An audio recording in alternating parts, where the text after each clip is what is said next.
নমস্কার, আমি সুশীল দত্ত। আজকে আমি যে টপিকসটা নিয়ে এসেছি সেটা একটি বিজ্ঞানের ওপরে। এই টপিকসটার নাম হচ্ছে জল পরিশোধন, অর্থাৎ পানীয় জল কিভাবে পরিশোধন করে আমরা পান করব তার সম্বন্ধে ভিডিওটির তাত্ত্বিক এবং ব্যবহারিক নিয়ে আলোচনা করব।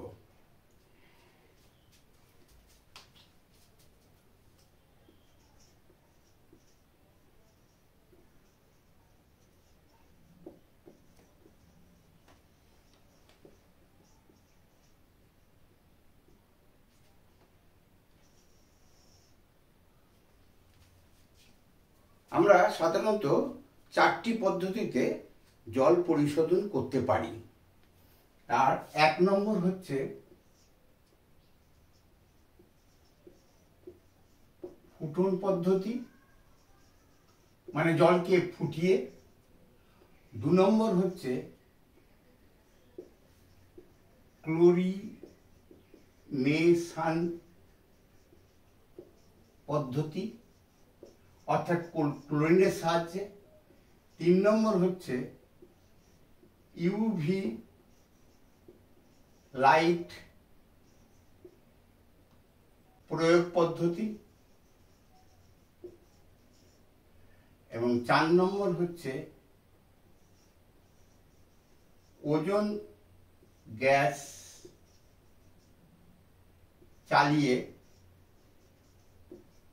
জল পরিশোধন।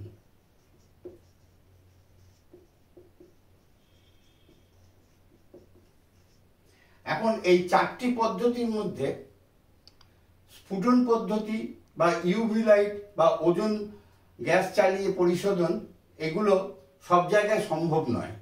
তাই আমরা দ্বিতীয় পদ্ধতিটা, অর্থাৎ ক্লোরিনেশন পদ্ধতি, অর্থাৎ ক্লোরিনের মাধ্যমে জল পরিশোধন এর ব্যবস্থা করি।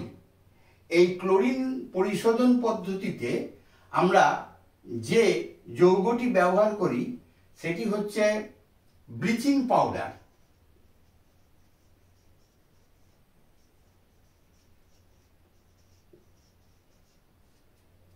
যার ফর্মুলা হচ্ছে CaOCl, মানে ক্যালসিয়াম হাইপোক্লোরাইড। এই পদ্ধতিতে আমরা ব্লিচিং পাউডারের মাধ্যমে জল পরিশোধন করি। এবার এই ব্লিচিং পাউডারের যে ক্লোরিন, সে তিনটি কাজ করে। এক নম্বর জীবাণুনাশক,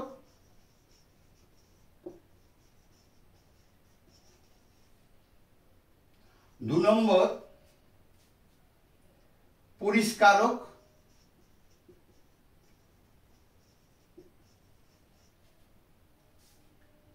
এবং তিন নম্বর সংক্রমক নিবারক। এই তিনটি ধর্মের ফলে এই ক্লোরিন দিয়ে আমরা জল পরিষ্কার করি এবং সেই জলটা আমরা পানের যোগ্য বলে মনে করি। এখন জল সাধারণত দুইভাবে দূষিত হয়।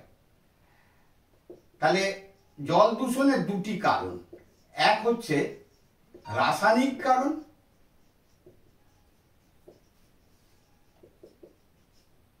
বা রাসায়নিক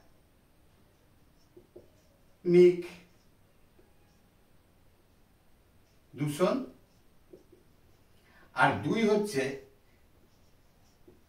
ব্যাকটেরিওলজিক্যাল কারণ। এবার রাসায়নিক কারণের মধ্যে, যেহেতু জল সার্বজনীন দ্রাবক, তাই জল বিভিন্ন পদার্থকে, সে গ্যাসীয় হোক, তরল হোক অথবা কঠিন হোক, সে গুলি দিতে পারে। এই ধর্মের ফলে জলের মধ্যে রাসায়নিকভাবে calcium, magnesium, iron, arsenic, cadmium, sodium ইত্যাদি রাসায়নিক পদার্থ গুলে থাকে এবং এই রাসায়নিক পদার্থগুলি কিছু কিছু রাসায়নিক পদার্থ উপকারী, আবার কিছু কিছু রাসায়নিক পদার্থ উপকারী নয়, যেমন ম্যাগনেসিয়াম, আর্সেনিক, ফ্লোরাইড ইত্যাদি। এইগুলো একটা নির্দিষ্ট মাত্রা পর্যন্ত জলে যদি থাকে তবে সেই জল পানের যোগ্য। আর 2 নম্বর হচ্ছে ব্যাকটেরিওলজিক্যাল যে দূষণ, তার জন্য ব্যাকটেরিয়া, ছত্রাক, জীবাণু ইত্যাদি জলকে দূষিত করে। এখন আমরা অনেকেই জানি যে ব্লিচিং পাউডার দিয়ে যদি জল পরিশোধন করা হয় তাহলে কেবলমাত্র ব্যাকটেরিওলজিক্যাল যে কারণগুলোই নষ্ট হয় না, রাসায়নিক কিছু পদার্থ আছে। যেহেতু ক্যালসিয়াম রয়েছে, এই ক্যালসিয়ামের যে নিচে পদার্থগুলি, সেই পদার্থগুলো এই জলে ব্লিচিং পাউডার দেওয়ার ফলে এইগুলো নেমে যায়। যেমন আয়রন, ব্লিচিং পাউডার দিয়ে পরিশোধন করলে আয়রনটা কিছুটা কমে যায়। সুতরাং ব্লিচিং পাউডার কেবলমাত্র ব্যাকটেরিওলজিক্যাল না, কেমিক্যালও কিছুটা রোধ করে। এইবার আমরা যে পদ্ধতিতে এই ব্লিচিং পাউডার দিয়ে জল পরিশোধন করব সেই পদ্ধতি আলোচনা করি। এখন এই পদ্ধতিতে আমরা ব্লিচিং পাউডারের মধ্যে যে পরিমাণ ক্লোরিন এই জীবাণু দূষণ বা রাসায়নিক দূষণে কাজ করে, সেই পরিমাণ ক্লোরিনকে প্রয়োজনীয় ক্লোরিন বা অ্যাভেলেবল ক্লোরিন আমরা বলি। এই অ্যাভেলেবল ক্লোরিন পরিমাপের জন্য আমরা ব্লিচিং পাউডারকে একটি চামচে কিছুটা নিয়ে ডিস্টিল ওয়াটার বা পরিশ্রুত জলের মধ্যে গুলে ফেলি। এখন প্রশ্ন হলো যে কেন আমরা ব্লিচিং পাউডারকে সোজাসুজি জলে গুলি না? তার কারণ হচ্ছে ব্লিচিং পাউডারকে যখনই অল্প জল দেওয়া হয় তখন ব্লিচিং পাউডার মানে CaOCl এই ব্লিচিং পাউডার বিভক্ত হয় HOCl আর ClO আয়নে। মানে এটা হাইড্রোক্লোরাস অ্যাসিড এবং ক্লোরাইড আয়ন। এই হাইড্রোক্লোরিক অ্যাসিড এবং ক্লোরাইড আয়ন মেনলি দূষণের জন্য কাজ করে। এই কারণে আমরা অল্প মানে পরিমাণ মতো ব্লিচিং পাউডার চামচে গুলে তারপরে সেই গোলাটা নির্দিষ্ট পরিমাণ পরিশ্রুত জলে ব্যবহার করি। এই জলের মধ্যে কতখানি মানে প্রয়োজনীয় যে ক্লোরিন মানে অ্যাভেলেবল ক্লোরিনটা পরিমাপ করে আমরা কাজ করি। এর জন্য আমরা যে পদ্ধতি, যে রাসায়নিক পদ্ধতি ব্যবহার করছি সেটা হচ্ছে আমরা পরে এই টেবিলে রাখা যন্ত্রপাতির মাধ্যমে সেইটা নির্ণয় করব, মানে অ্যাভেলেবল ক্লোরিন এর মাত্রা নির্ণয় করব। এই অ্যাভেলেবল ক্লোরিন যে পরীক্ষার মাধ্যমে পরীক্ষা করব তার জন্য 2টি পর্যায় করব। 1 নম্বর, এই অ্যাভেলেবল ক্লোরিনের জন্য আমরা সোডিয়াম থায়োসালফাইড দ্রবণ 0.05 N তৈরি করব। মানে নির্দিষ্ট পরিমাণ সোডিয়াম থায়োসালফেট ডিস্টিল ওয়াটারে গুলে আমরা এটা তৈরি করব এবং এই মাত্রা ঠিক আছে কিনা তার জন্য আমরা একে স্ট্যান্ডার্ডাইজ পদ্ধতিতে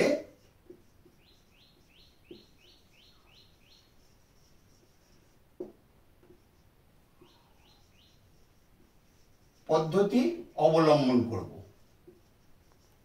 আর 2 নম্বর, ক্লোরিন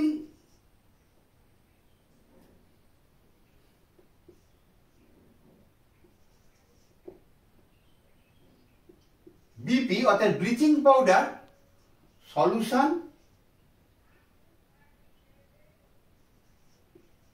ব্যবহার করে অ্যাভেলেবেল ক্লোরিন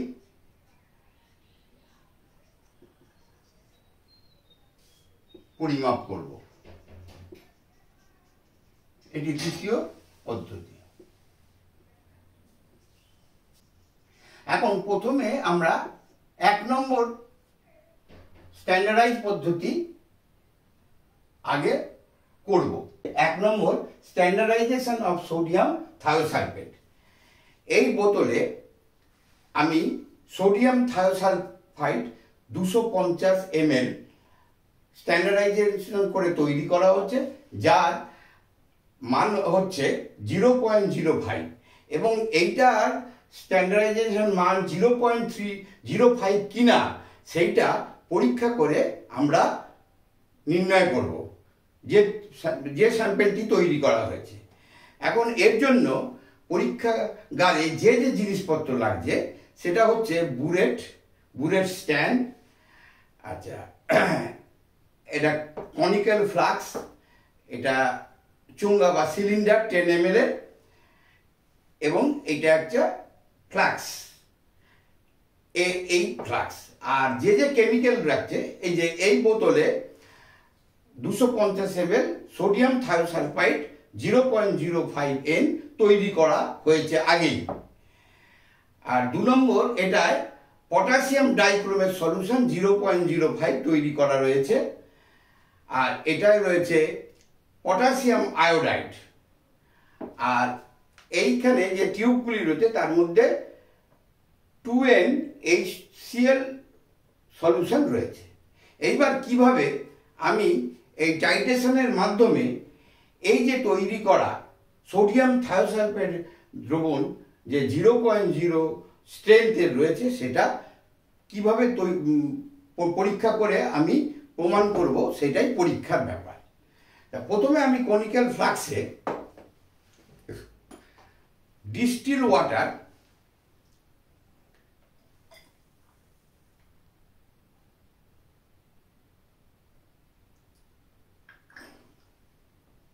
কুড়ি ml নেব। এইবার 2NaHCl মানে হাইড্রোক্লোরিক অ্যাসিড, এটা 10 ml নিয়ে এই কনিক্যাল ফ্লাস্কে ফেলব।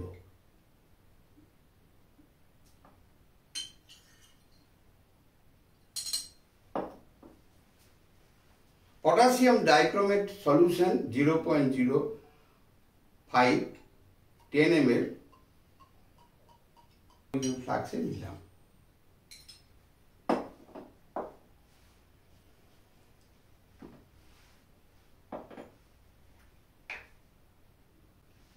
এইবার পটাশিয়াম আয়োডাইড কিছু পরিমাণ, অল্প পরিমাণের মধ্যে দিলাম এবং এটা গুলিয়ে নিয়ে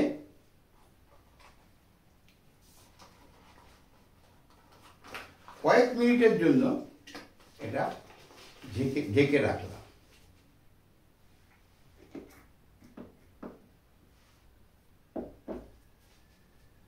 এবার দেখে নেব আমার বুলেটে 0 দাগ পর্যন্ত সোডিয়াম থায়োসালফেট সলিউশন আছে কিনা।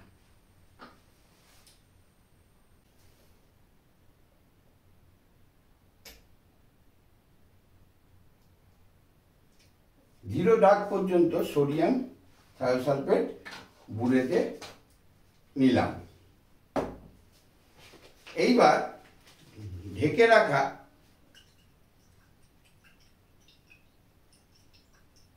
মিশ্রণটি, যে মিশ্রণের মধ্যে 20 ml distil water, 10 ml 2NaHCl, 10 ml K2Cr2O7 0.05 এবং অল্প কিছুটা পরিমাণ পটাশিয়াম আয়োডাইড দেওয়া হয়েছে। এইবার এই মিশ্রণটি কালার ডার্ক ব্রাউন কালার, অর্থাৎ গাঢ় বাদামি। এইবার এই যে সলিউশনটা আমি এই সোডিয়াম থায়োসালফেট দিয়ে টাইট্রেট করব। যখন এটা একটু হালকা কালার হবে তখন টাইট্রেশনটা বন্ধ করে দিলাম এবং 1% স্টার্চ সলিউশন কয়েক ফোঁটা এর মধ্যে দেওয়া হলো।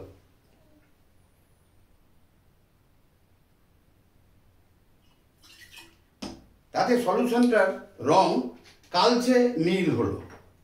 এইবার আবার টাইট্রেশন করছি। এইবার এই রংটা জলের মতো হয়ে গেল, অর্থাৎ একদম জলের কালার। এটা টাইট্রেশন কমপ্লিট হলো। এবার আমি ইসেতে দেখছি টাইট্রেশনের দেখছি এটা হচ্ছে 9.9 এর মতো হয়ে এসছে, প্রায় 10। এইবার আমি এটা দিয়ে ক্যালকুলেশন করে আমার এইখানে স্ট্রেংথ অফ সোডিয়াম থায়োসালফেট এটা ঠিক আছে কিনা আমি ক্যালকুলেশন করে বার করছি। এই standardisation of sodium thiosulphate solution, prepare যে সলিউশনটা ছিল তার স্ট্রেংথ হচ্ছে 0.05 N। আফটার প্র্যাকটিক্যালের পরীক্ষার পরে N1 ইকুয়াল টু সোডিয়াম থায়োসালফেটের স্ট্রেংথ, V1 হচ্ছে বুলেট রিডিং, N2 হচ্ছে পটাশিয়াম ডাইক্রোমেট স্ট্রেংথ 0.05, আর V2 হচ্ছে volume of potassium dichromate in conical flask. এখানে পটাশিয়াম ডাইক্রোমেট নেওয়া হয়েছে 10 ml, আর পটাশিয়াম ডাইক্রোমেটের স্ট্রেংথ হচ্ছে 0.05, আর সোডিয়াম থায়োসালফেটের স্ট্রেংথ নির্ণয় করব এবং V1 হচ্ছে বুলেটে কতখানি সোডিয়াম থায়োসালফেট খরচ হয়েছে। ক্যালকুলেশনে N1 equal to N2 V2 by V1 equal to, এখানে N1 বার করতে হবে, N2 হচ্ছে 0.05 ইন্টু 10, আর বুলেট রিডিং হচ্ছে 10, কাটাকাটি করলে 0.05 N। তার মানে পরীক্ষায় প্রমাণিত হলো যে তৈরি করা যে সোডিয়াম থায়োসালফেটের দ্রবণের স্ট্রেংথ 0.05 এবং পরীক্ষায় তাই প্রমাণিত হলো। আজকে এই পর্যন্ত। পরবর্তী কোনো ভিডিও আবার অন্য কিছু আমি বলবো।